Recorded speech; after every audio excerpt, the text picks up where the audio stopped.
Who let her in? She clearly don't belong here. They called her Village Girl. The day Chidinma walked into the compound carrying only a small nylon bag and wearing slippers held together with rubber bands, the estate wives gathered at their windows like spectators at a scandal. They watched her every step, their eyes sharp with judgment, their lips already forming words they would whisper later over tea and gossip. Another one, Mrs. Nkechi said from her balcony, adjusting her expensive wig. Look at how she's walking like someone who came from the farm. Chidinma didn't notice them.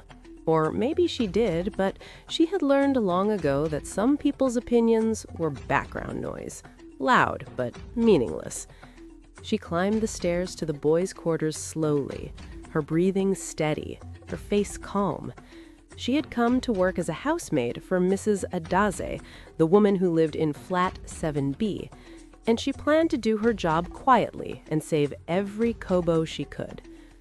But what Chidinma didn't know, what none of them knew, was that in exactly 3 years, she would own every single building they lived in, and the same women who mocked her would be the ones begging her for mercy.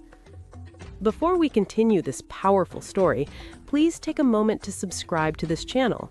Hit that like button if you're already hooked, and drop a comment telling us what you think will happen next.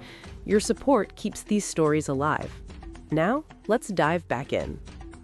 Chidinma was 22 years old when she arrived in Lagos. She had left her village in Enugu with nothing but hope, a secondary school certificate, and the phone number of a distant aunt who promised to help her find work. The aunt disappeared 2 days after Chidinma arrived, leaving her stranded in a city that swallowed people whole. She slept at a church for 5 nights before a kind woman named Mama Tunde connected her with Mrs. Adaeze, who needed a maid urgently. The pay was small, 15,000 naira a month, but it came with a room in the boys' quarters and 1 meal a day. Chidinma took it without hesitation.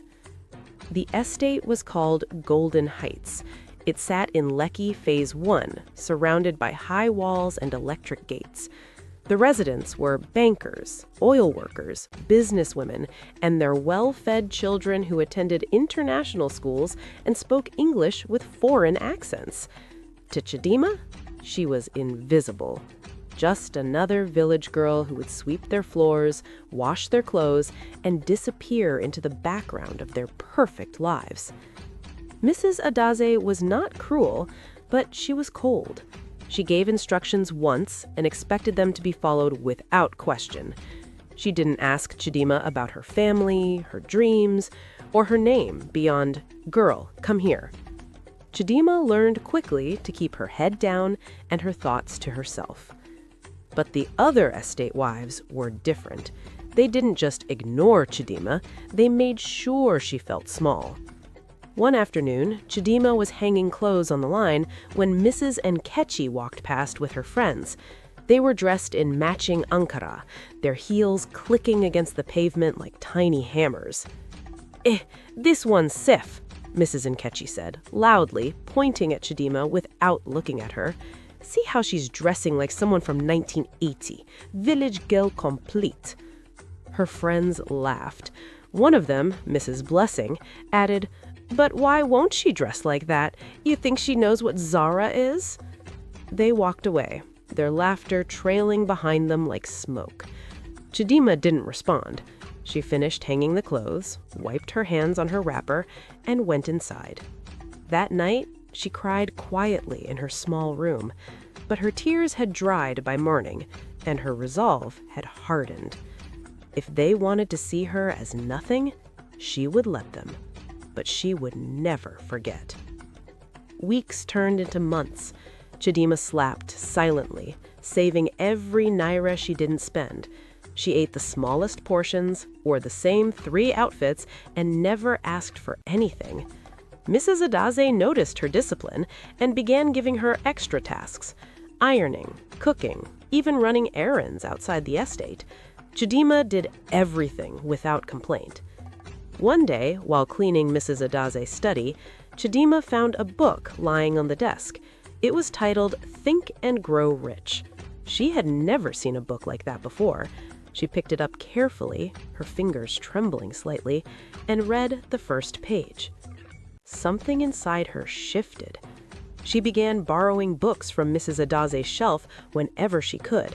Books about business, investments, real estate, and money management. She read late into the night using a small torchlight so she wouldn't disturb anyone. Mrs. Adaeze never noticed the missing books, or if she did, she didn't care. But Chidinma was changing. Slowly, quietly, she was building something inside her that no one could see.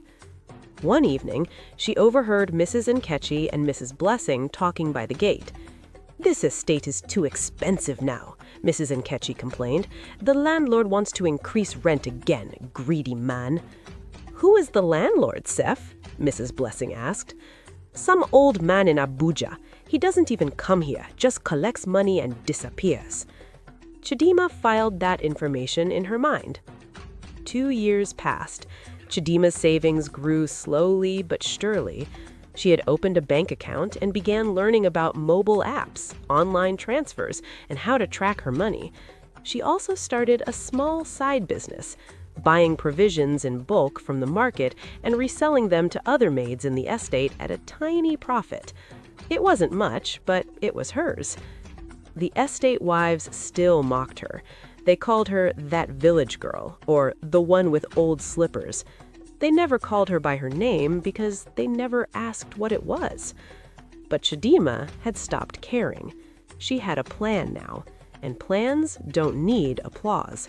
They need execution. One afternoon, Mrs. Adaeze received a call that changed everything. Her mother had fallen seriously ill.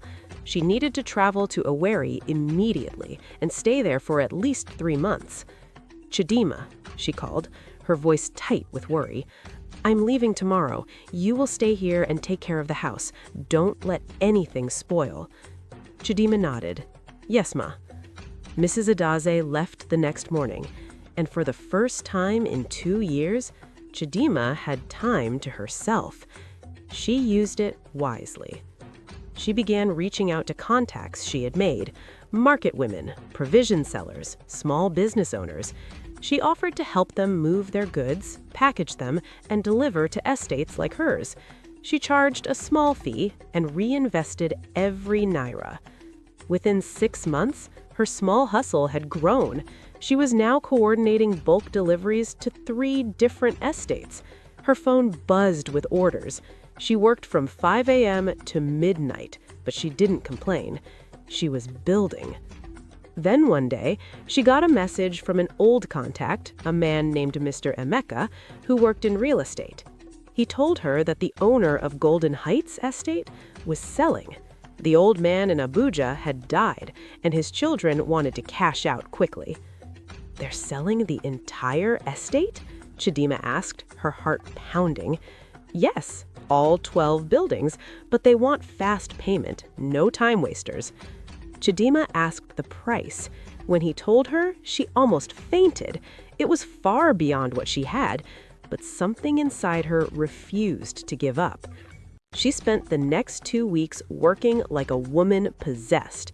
She called every business partner she knew. She pitched a partnership deal to 3 investors who had watched her hustle and believed in her vision. She promised them returns. She showed them her records, her delivery system, her customer base. 2 of them said yes.